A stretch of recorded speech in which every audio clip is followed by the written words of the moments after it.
जय हिंद दोस्तों। आज हमारा विषय है एसआरए में 3338 की कार्रवाई। देखिए, स्लम डिवेलपर्स को ये नहीं मालूम रहता 3338 में होगा क्या। एक्चुअली 33 सेक्शन 33 एविक्शन है और 38 डेमोलिशन है। ये दोनों को एक साथ में लगाया जाता है जिससे आपका झोपड़ा खाली किया जाए और आपके झोपड़े को डेमोलिशन किया जाए। ये लगाया क्यों जाता है? देखिए कैसा है, जब झोपड़े खाली हो जाते हैं, मैक्सिमम झोपड़े खाली हो जाते हैं, तब वहाँ पे जो स्ट्रक्चर्स बच जाते हैं उनको निकाल के डेवलपर वहाँ पे रिहैब बिल्डिंग या सेल बिल्डिंग जो भी परमिशन ले रहा है वो बनाना चाहता है, तो इसीलिए लैंड इवैक्यूएट करने के लिए वो 3338 का परमिशन लेता है। तो ज़रूरी बात ये है, देखिए 3338 का नोटिस आपको आता होगा, लेकिन 3338 सोसाइटी आपको नहीं दे सकती नोटिस, डेवलपर आपको नोटिस नहीं दे सकता। ये नोटिस आपको आती है एसआरए अथॉरिटी से। जो भी तहसीलदार 1, 2 होंगे, इनके पास पावर है आपको 3338 करने का, जबकि आपके सक्षम प्राधिकारी भी कहते कि आपको 3338 का नोटिस नहीं दे सकते, क्योंकि ये पावर तहसीलदार 1, 2 को दिया गया है। जब 3338 का नोटिस आता है तो लोग बौखला जाते हैं, अभी क्या करना है। देखिए, सबसे पहली बात, अगर आप पात्र हो तब आपको कोई टेंशन नहीं है, लेकिन जब आप अपात्र हो तब आपको टेंशन है। यदि आपका स्ट्रक्चर एनेक्चर 2 में नहीं है तब आपको प्रॉब्लम है। लेकिन कैसा है, ये 3338 अपात्र वाले के लिए और जिसका एनेक्चर में नाम नहीं है उसके लिए बहुत ज़रूरी है। अगर वो झोपड़े छोड़ते हैं तो 3338 करने के बाद ही छोड़ें, क्योंकि अगर वो अपात्र झोपड़ा विदाउट 3338 टूट जाता है, जो भी अपात्र या जिसका एनेक्चर 2 में नाम ना हो, तो ऑटोमेटिकली उनको बाद में परेशानी आएगी, क्योंकि कोई भी सर्वेयर आपका रिपोर्ट नहीं बनाएगा कि आपका स्ट्रक्चर था, लेकिन 3338 हो जाता है तो ये सिद्ध हो जाता है कि आपका स्ट्रक्चर था। जब आप अपात्र थे तब पर भी था, जब आपका एनेक्चर 2 नहीं बना था तब पर भी था। जो पात्र वाले हैं उनका स्ट्रक्चर डेमोलिशन होने से कुछ फ़र्क नहीं पड़ता, उनको रेंट मिलेगा ही मिलेगा। लेकिन जो अपात्र हैं, जिनका एनेक्चर 2 में नाम नहीं है, उनको रेंट की प्रॉब्लम होती है। तो जब आपको 3338 की नोटिस आती है, आप घबराए नहीं। पहला हियरिंग आपका तहसीलदार 1 या 2, जहाँ से आपको नोटिस आई है, वहाँ पे पहली हियरिंग चालू होगी आपको चांस दिया जाएगा। 2 से 3 हियरिंग होगा, उसके बाद में केस को क्लोज़ कर दिया जाएगा।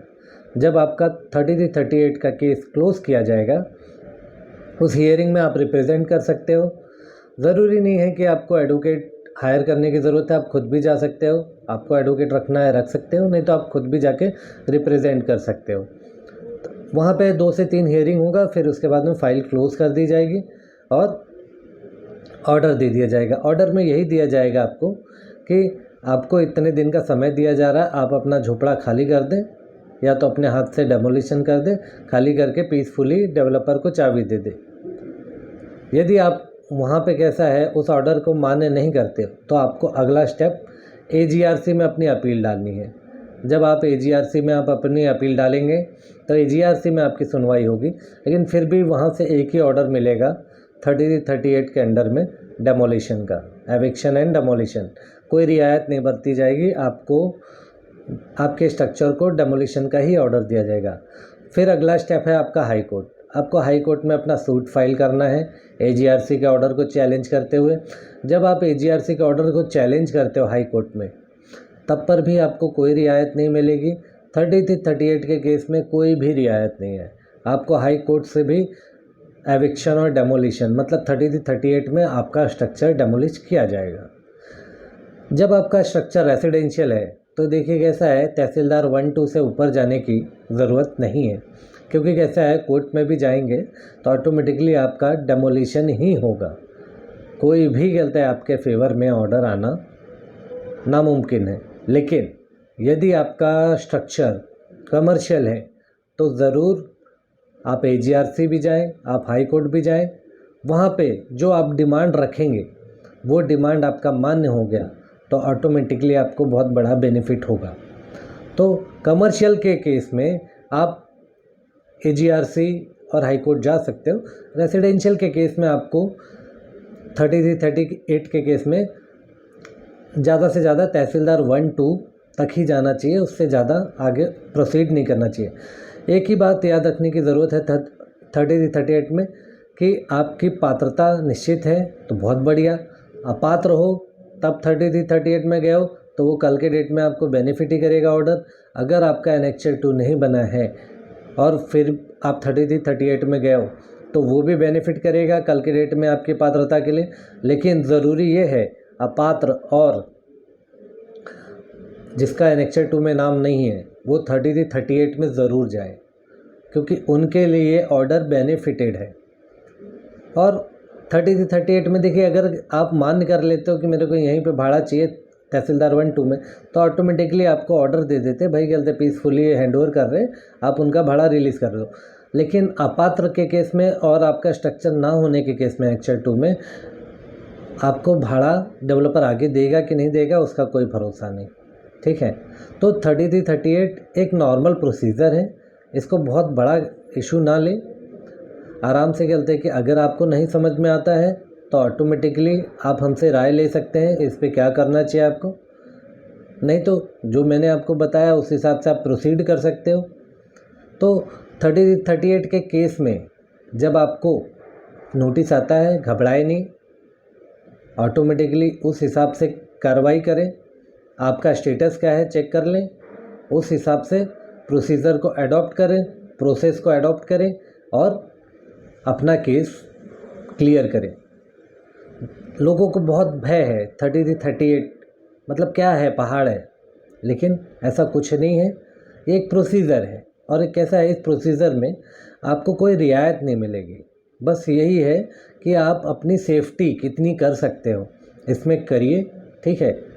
जो कुछ नहीं समझ में आता है आप हमसे भी मिल सकते हैं, हमसे उस विषय पर राय ले सकते हैं, आगे जाना नहीं जाना उस विषय पे भी राय ले सकते हैं और समझ सकते हैं कि आपका प्रोजेक्ट का क्या स्टेटस है और हमारा 33-38 इस स्टेज पे होना चाहिए कि नहीं होना चाहिए।